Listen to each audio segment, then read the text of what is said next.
Hey, everybody, and welcome back for another deep dive with us. It feels like kids are getting online younger and younger these days. And the internet, it just keeps changing so fast, right? It can be so hard to keep up with it all, which is why today we're going to be talking about keeping kids safe online. It really is a challenge for sure, especially with all the new apps and games and everything. It can be hard to know where to even begin. Right. So to help us out, we're going to be diving into some advice from an expert today.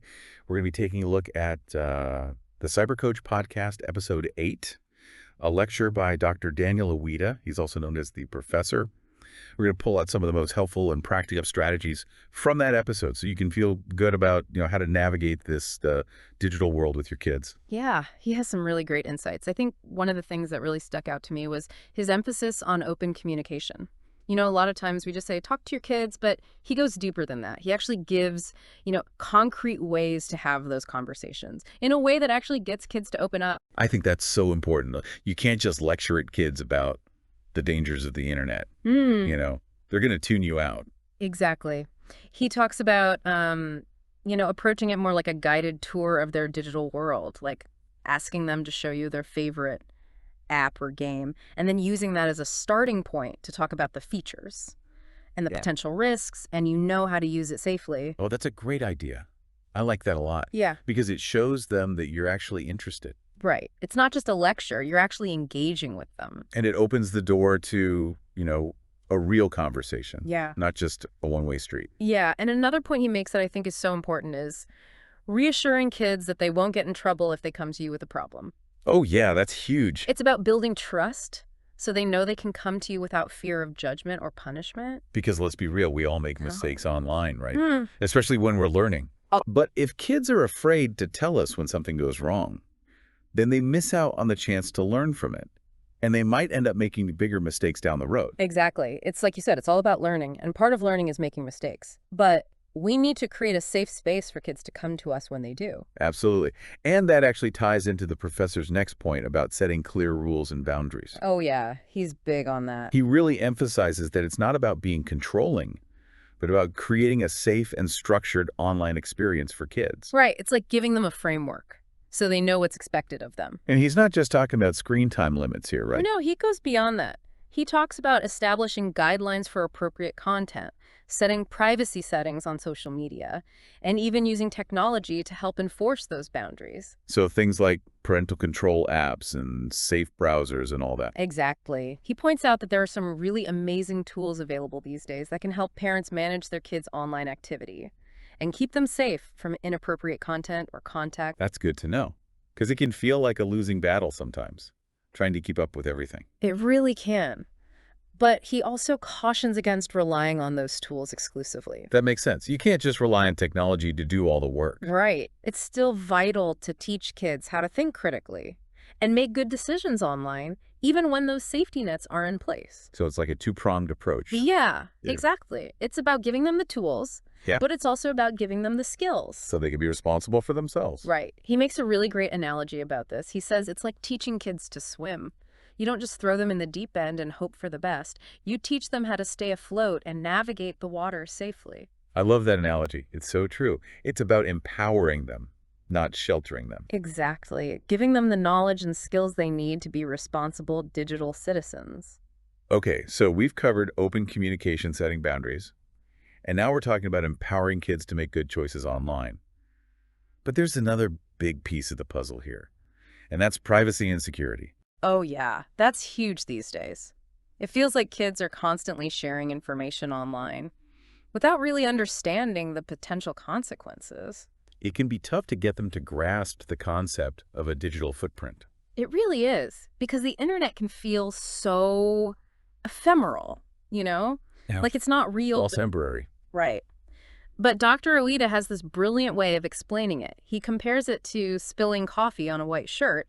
Well. You can wash it, but a faint stain might remain. The same goes for things we post online. They might seem temporary, but it's hard to completely erase them. Wow, that's a really powerful image.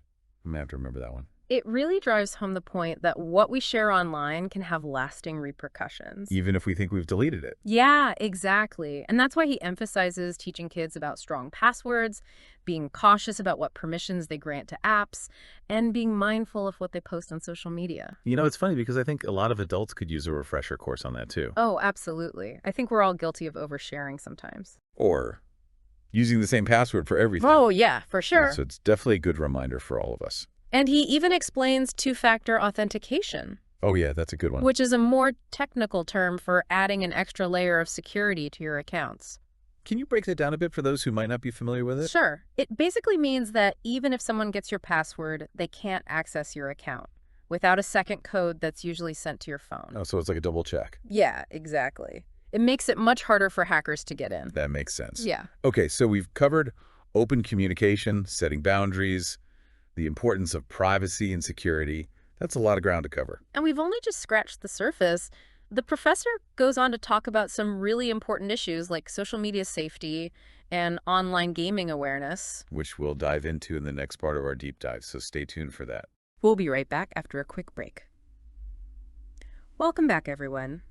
So let's get into Dr. Oweda's thoughts on social media. I think a lot of parents are kind of torn on this one. On one hand, it's a great way for kids to connect with their friends. But on the other hand, it can be a real minefield. Oh, absolutely. There are so many potential dangers out there. Cyberbullying, online predators, the pressure to compare yourself to others. It's a lot for kids to handle. And, Dr. Aweda doesn't sugarcoat it in his lecture. He really lays out the risks. Yeah, he doesn't shy away from the tough stuff. But I appreciate that he also gives some really concrete advice for how to deal with it. Right. He's not just doom and gloom. He actually offers solutions. Exactly. So, like, what are some of the things he recommends? Well, one of the things he really emphasizes is the importance of those privacy settings. You know, those things that we all just click accept on without really reading? I think I'm totally guilty of that. Me too. But he says it's really important to take the time to go through them and make sure that you're only sharing your information with people you trust. And that's especially important for kids, Hmm. right? Because they might not understand the implications of sharing their information online. Exactly. They might not realize that once something is out there, it's really hard to take it back. So it's up to us as parents to teach them about those things. Right. And another thing he talks about is being really careful about friend requests from people you don't know. Yeah, that's a big one. It's amazing how many people fall for scams or get caught up in unhealthy relationships online because they haven't set those boundaries. It's like we were talking about before with teaching kids online street smarts. Exactly. It's the same principle. You have to be careful who you trust online. Right. And this brings up a really important question. How do you balance giving kids the freedom to explore social media and connect with their friends while also protecting them from those dangers? That's the million-dollar question, isn't it? It really is. And I think it's something that every parent struggles with. You don't want to be a helicopter parent, but you also don't want to just let them run wild. Right. It's about finding that middle ground. So what does Dr. Aweda recommend?